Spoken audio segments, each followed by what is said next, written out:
What's happening, guys? Welcome back to JTX. Today, I'd like to talk to you guys about entitlement, but before I do that, I really need to clear something up and finally put this to bed. So many of you will have seen a video by Teeny Giant about the various discourse that's happened over the last few months. Many people have had enough about seeing this discourse, the tit for tat stuff, and to be honest, I feel the same about that. There are a few problems with this video though, unfortunately. Of course, it can never be straightforward. Of course, it couldn't just be a video saying, look, you take what you think, I take what I think, we call it quits. Because really, I think if you really want to put an end to something, that's what you do. Obviously, we can't agree on a lot of things. Firstly, you're claiming that you haven't said anything in months. This is a lie. You've continued to comment on people's posts about me. There's no secret about that. It's all over your timeline, unless you go back and delete it now. So suggesting that you've done nothing for months and played no part in it is a lie. Only the other day, you shared a video made about me several times. This video, by the way, claims that I twisted things taken from a video that is out there for everybody to see, and also a video that I've agreed to share with anybody who wants to see it. A couple of those videos, by the way, were VODs from Teeny's channel, which she deleted. If the context was so important, why delete the videos? But I'll reiterate again, for anybody who wants the full context, you can have it. You can have the full video. It's no problem. I think we need to clear up as well how the videos began with regards to Teeny Giant. Now, of course, yes, I started to make videos on Hover.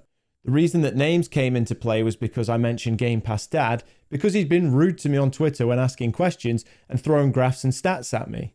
On the back of this, Teeny Giant reached out to me claiming that Game Pass Dad was upset. Me and Teeny privately had a civil conversation about it, and I thought that would be the end of it. And by the way, there was nothing in that conversation which suggested she was being sarcastic at any point, but again in that video I was claimed to have twisted it. I actually shared the full conversation on my video. Teeny took it upon herself to take one of my videos and commentate on it over a 2-hour period. In this period, she commented on my gender, my sex, and my appearance, which, to be noted, I haven't done in any single one of my videos, nor would I ever do in any single one of my videos. The language used in her videos is very, very different to anything you've ever seen in mine.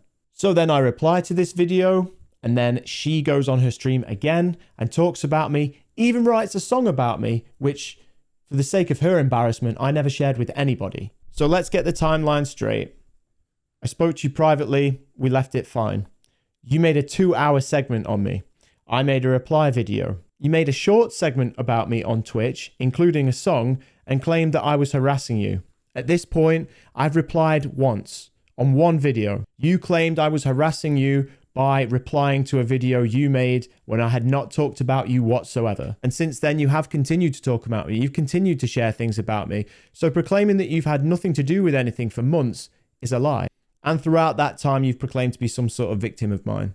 Well, for anybody saying, well, wait, Joe, you could just be sat there saying all this and there's no proof of it. It's literally all in my past videos. In fact, everything that's in my past videos dispels the video that was made about me the other day. The timeline on that video is completely skewed and basically just features somebody stroking themselves off, taking on this persona of another YouTuber, bloating the entire video completely and trying to pass any tiny thing that they could as making a point. The video also contained talk about somebody else's mental health, and Teeny still shared the video several times, fully aware of what that video contained. The only reason I'm not going to go completely through that video and answer all the points is because that's exactly what he wants. But as you know, I've done it plenty of times before and it's never been an issue, especially with the Teeny video. The reason I'm saying this is because Teeny is sat there proclaiming to be a victim in all of this when she certainly is not. Now, I don't need apologies for what was said about my appearance, etc. But has Teeny apologized to any of those people that she went into the chats of and purposely broke the rules and laughed about it with on the stream? I don't know, maybe she can answer that. Did she apologize for any of the lies which were proven on the videos?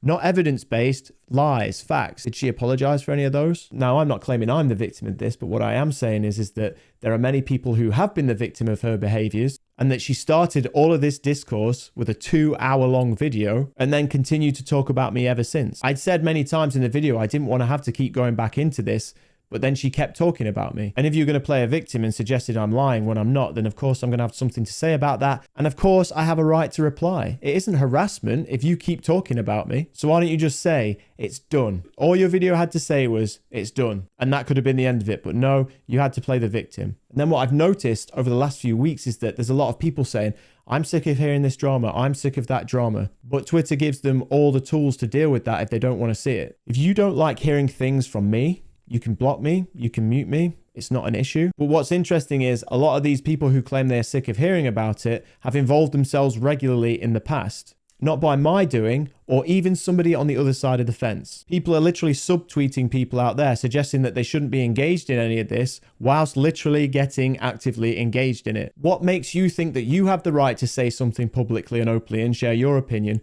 but not somebody else? Or that somebody else isn't allowed to reply to that, or add to it, or even defend it in some cases? I think that's one of the key points that I wanted to talk about was you are commenting, you are tweeting on a social public platform. If the discourse is within terms of service, you do not get the right to choose what everyone else can and can't say. And if you're upset by, triggered by that, you also have the tools at your disposal to stop that happening. So if you don't like what other people are saying, you can use those tools. But suggesting that other people should stop exercising their right to free speech on an open public platform because it upsets you is the embodiment of entitlement. I want to thank all the people that have supported me through these videos and the history of content creation. You guys are incredible. I am currently working on quite a bit of different content for this channel, but it's taking some time, but I'm really excited about it. So I look forward to you reacting to that in the future, and I'll see you guys soon. Goodbye.